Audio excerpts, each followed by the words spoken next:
মৌলানা মিজানুর রহমান আজহারি এবং মৌলানা আমির হামজা সাহেব তাদের দুইজনকে এক ইঙ্গিত দ্বারা ভিপি নুরুল হক নূর তিনি সতর্ক বার্তা দিলেন, সতর্ক বাণী দিলেন। আসলে এই সতর্ক বাণী এর দ্বারা কি বোঝায়, আমরা কি বুঝবো? আমরা আগে বক্তব্যটা শুনে আসি। সেক্ষেত্রে আমার মনে হয় যে যারা দেশ বরেণ্য গ্রহণযোগ্য আলেম ওলামা আছেন তারা সকলের কাছে সম্মানিত, তাদের নির্দিষ্ট কোনো রাজনৈতিক আদর্শের দিকে ধাবিত হওয়া ঠিক হবে না। এই দেশে কিন্তু অনেক আলোচনা করেন, তাদের এই বিষয়গুলো মাথায় রাখা দরকার। তারা যদি বেশি রাজনৈতিক দিকে ঝুঁকে পড়ে তাদের জন্য কিন্তু বিপদ অনিবার্য। আমাদের দেশে নাই, ওনাদের দোষ দিয়ে কি লাভ? একদল খাইছে আরেক দল খাওয়ার জন্য রেডি হয়ে আছে। নেতা হবে পুরুষ, মহিলা নেতা হতে পারবে না। এই জন্য আমরা সামনে যারা নেতা হবে তারা যেন পুরুষ হয়। কথা বলেন ঠিক কিনা? দেখুন, এই কথার দ্বারা আমরা আগে মৌলানা মিজানুর রহমান আজহারির কথা বলি। তিনি বললেন যে একদল খাইছে আরেক দল খাওয়ার জন্য রেডি। এটা তিনি কোনো দলকে ইঙ্গিত করে বলেননি, কোনো পার্টিকে তিনি ইঙ্গিত করে বলেননি। এটা হতে পারে যে কোনো রাজনৈতিক দল, তবে তিনি কোনো নাম উল্লেখ করেননি, এটা ইঙ্গিত করে বলেছেন। এর দ্বারা বুঝাতে চেয়েছেন যে সামনে যারা ক্ষমতা আসবে তারা যেন সতর্ক হয় আর যেন না খায়। এটার অর্থ হলো এই। অন্যদিকে মৌলানা আমির হামজা তিনি বলেছেন যে সামনে যারা সরকার গঠন হবে তারা যেন পুরুষ হয়। তো তিনি কি বলেছেন? সূরা নিসার 34 নম্বর আয়াতের এখানে অর্থটা বলেছেন। 34 নম্বর আয়াতে আল্লাহ তাআলা বলেছেন, আর রিজালু কাওয়ামুনা আলান নিসা বিমা ফাদ্দালাল্লাহু বা'দাহুম আলা বা'দ। এই আয়াতে আল্লাহ সুবহানাহু ওয়া তাআলা বলেছেন যে নারীদের পরিচালক হবে পুরুষরা। এই কথাটাই তিনি বলেছেন। তাই বলেছেন সামনে যারা ক্ষমতা আসবে তারা যেন পুরুষ হয় আর যেন নারী না হয়। এই কথার দ্বারা তিনি কি বোঝালেন? তার মানে এখন আমরা বুঝিয়ে নিচ্ছি যে সামনে যদি বিএনপি সরকার ক্ষমতায় আসে তাহলে বেগম খালেদা জিয়া তিনার বয়স অধিক হয়ে গিয়েছে, তো ভারপ্রাপ্ত চেয়ারম্যান তারেক রহমান তিনি সামনে রাষ্ট্রনায়ক বা প্রধানমন্ত্রী। এটা আমরা এমনি এমনি ধরে নিচ্ছি।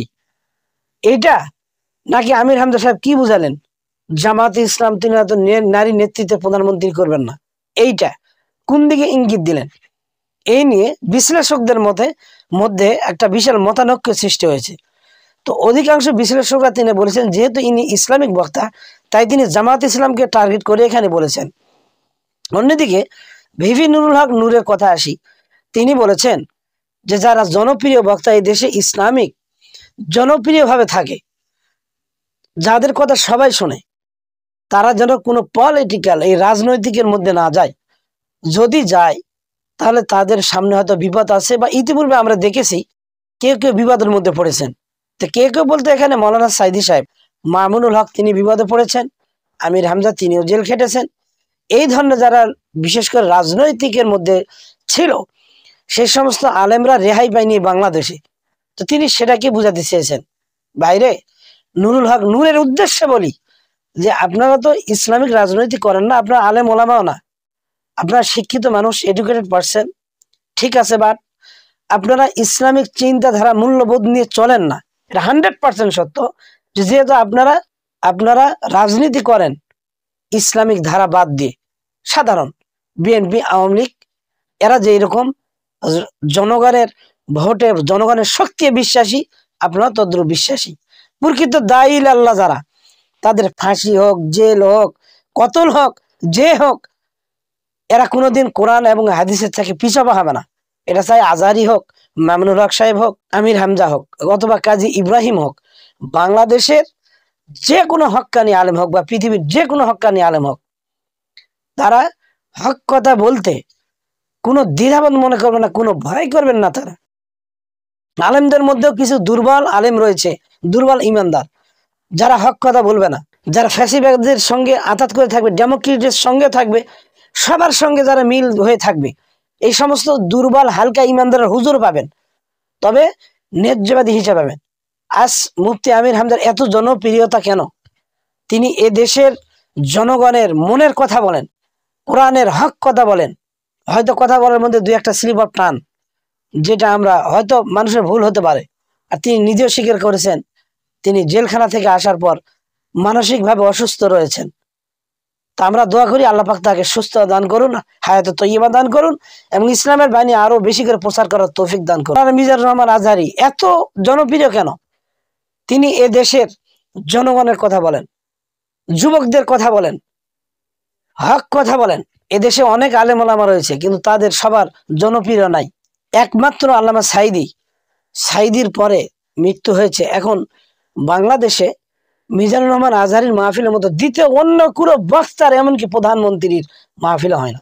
এই ভিবি নুর হক নূর তিনি বলেছেন এক সময় যে এক মাঠে খালেদাকে আনবেন, আরেক মাঠে হাসিনাকে জোড়াবেন, আরেক মাঠে মিজানুর রহমান আজহারীকে আনবেন।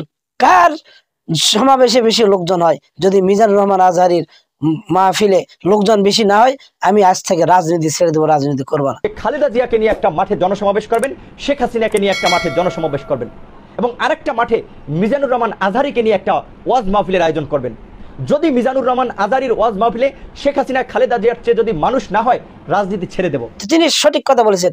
কিসের ভিত্তিতে কথাটি বলেছিলেন? মিজানুর রহমান আজহারীর জনপ্রিয়তা একমাত্র শুধুমাত্র কোরআনের কারণে। আমরা ভালোবাসি ফর দিস আল্লাহ, আল্লাহর জন্য, অন্য কারোর জন্য, ব্যক্তিগতভাবে নয়, কোনো পৃথিবীর জাগতিক কোনো চাওয়া পাওয়ার জন্য নয়, আল্লাহ পাওয়ার জন্য। তো নুরুল হক ভাই, নুরুলকে বলি, ভাই আপনারা রাজনীতি করেন, সাধারণ পলিটিক্যাল রাজনীতি, আপনারা কোরআন ইসলামী ভাব দ্বারা কোনো রাজনীতি করেন না।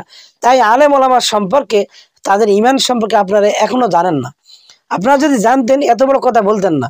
ইমান এক জিনিস আর নিজের জীবন বাঁচা আরেক জিনিস, মান সম্মান বাঁচা আরেক জিনিস। যে সত্যিকার ইমান বাঁচাতে চাইবে তার মান সম্মান পৃথিবীতে হয়তো কোনো সময় থাকবে না, তার জীবনও অনেক সময় ফাঁসি হতে পারে, জেল হতে পারে। এটাই মান সম্মান পৃথিবীতে দেওয়া জাগতিকে।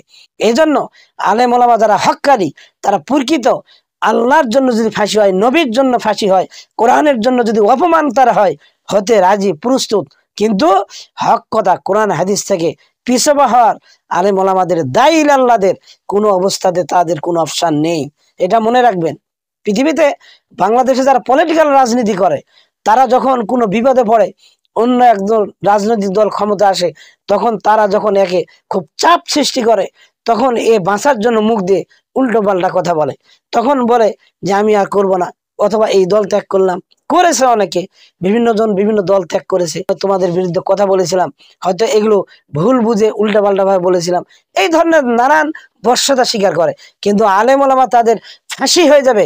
আলেম ওলামা কোনোদিন বাতিলের কাছে বর্ষতা স্বীকার করবে না ইনশাআল্লাহ তাআলা, বাতিলের কাছে মাথা নত করবে না।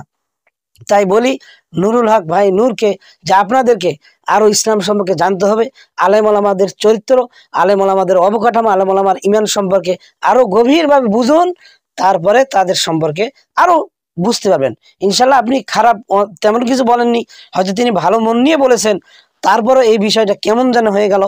এই জন্য দোয়া করি আল্লাহ পাক উনাদেরকে আরো বুঝার তৌফিক দান করুন, হেদায়েত দান করুন।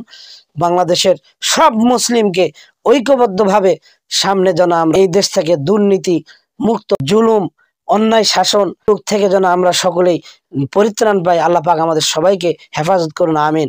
ওয়া আখিরু দাওয়ানা আলহামদুলিল্লাহি রাব্বিল আলামিন। আসসালামু আলাইকুম ওয়া রাহমাতুল্লাহি ওয়া বারাকাতুহু।